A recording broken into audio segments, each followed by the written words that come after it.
Bora lá, moçada. Mistura de soluções que reagem entre si. Vamos a uma situação. Vamos supor que eu tenha a seguinte mistura.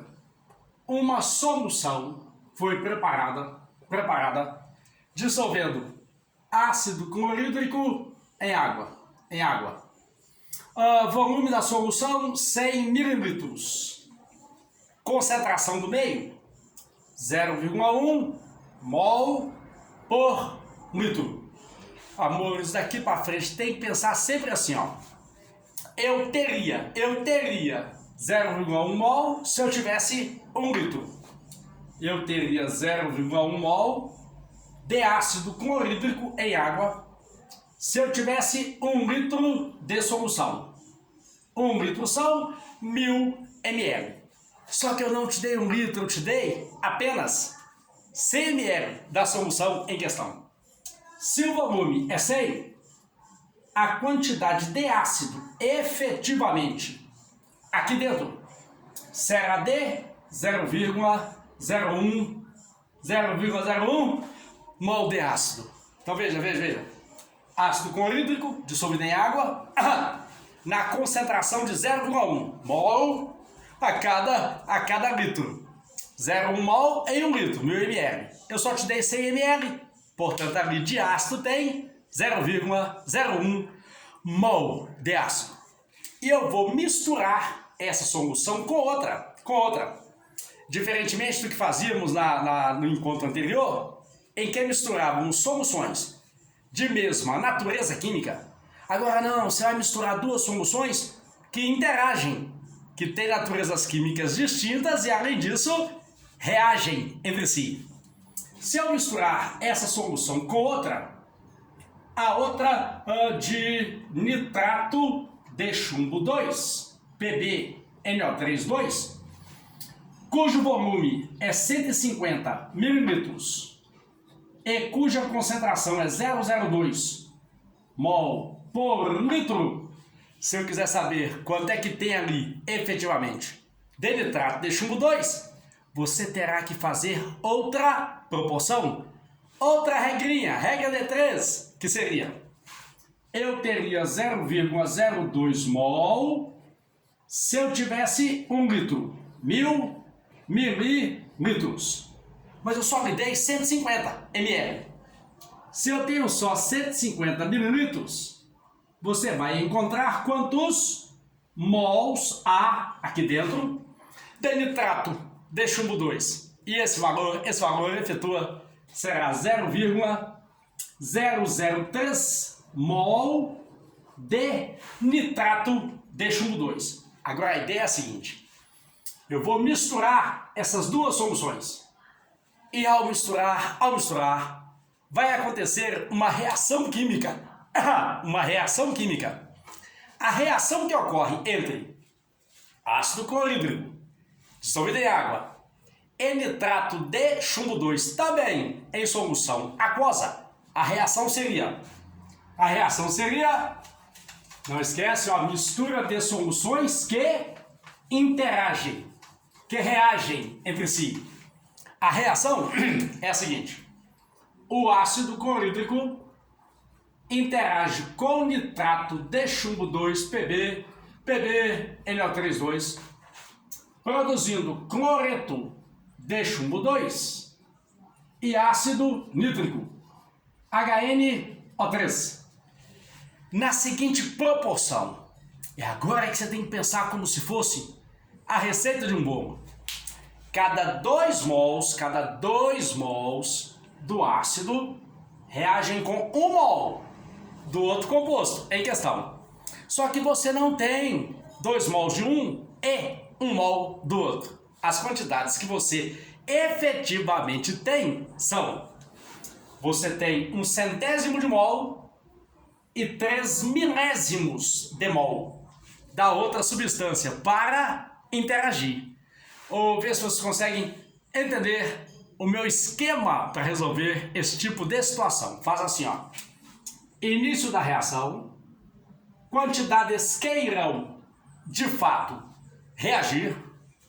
E aqui você coloca a situação final. Imposto de renda na fonte. Quanto que eu tinha? Quanto reagiu de cada substância? Quanto é que sobrou? Se é que sobrou alguma substância cuja quantidade estava em excesso na reação. Vamos, quer ver? Observa. Quanto eu tenho de ácido no início da reação? 1 centésimo de mol. 0,01 mol. Perceba que eu coloquei aqui mais um zerinho para te ajudar na proporção. Quanto que eu tenho do outro composto que vai participar da reação química? Eu tenho 3 milésimos de mol. Agora pensa comigo, pensa. 2 reage com 1. Vou chamar de 10. 10 reagiria com 5. Porque a quantidade gasta desse composto na reação tem que ser o dobro do que eu gastei do outro. Mas eu não tenho 5 do outro. Eu tenho 0,003. Essa espécie que está em menor quantidade, você chama de reagente limitante. Ele limita os meus cálculos. Tipo, quer ver? Pensemos na receita de um bolo. Esquece química, receita de bolo. Para fazer um bolo, eu gasto, para cada 2 medidas de farinha, 1 de açúcar. Vou à minha dispensa. Na minha dispensa há 10 medidas de farinha e apenas 3 de açúcar. Ô tio, dá para fazer o bolo? O bolo não era 2 de um e 1 do outro? Dá. Quem vai limitar o meu raciocínio, meus cálculos, é o açúcar, porque ele está em menor quantidade.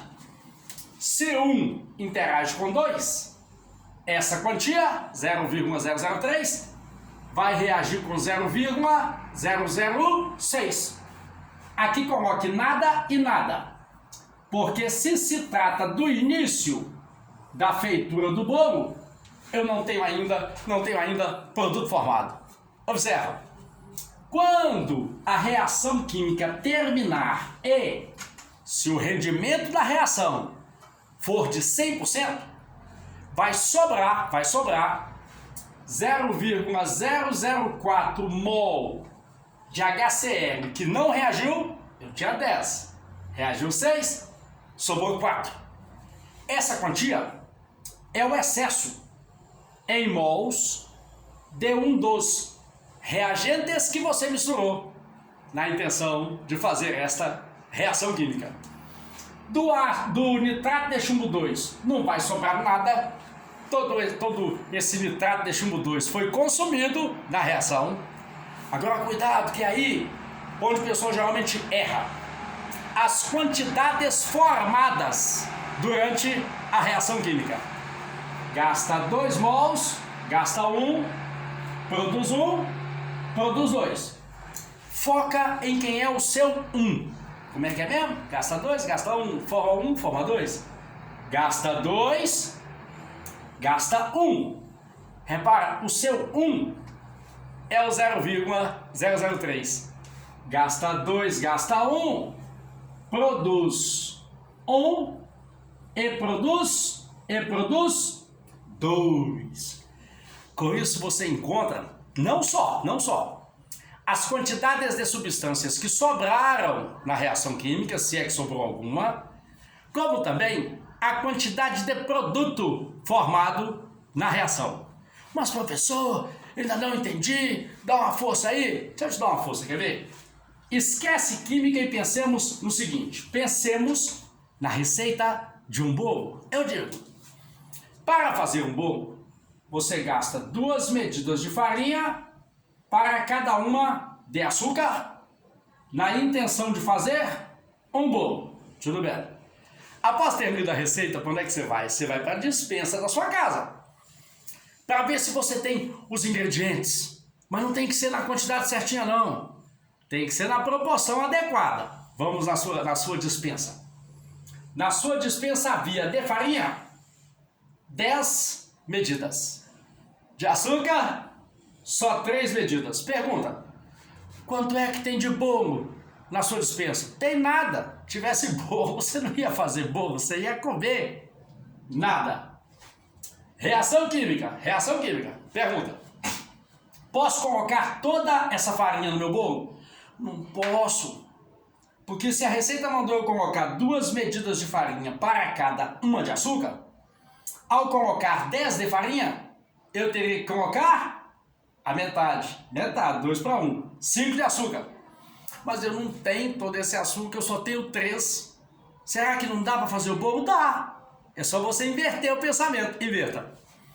Para fazer o bolo, para cada uma medida de açúcar, eu tenho 3. Eu vou gastar 2 de farinha. Se eu colocar 3 de açúcar no bolo, de farinha eu tenho que colocar 6. 6. Ó. Vê se não é exatamente o que fizemos na questão de química.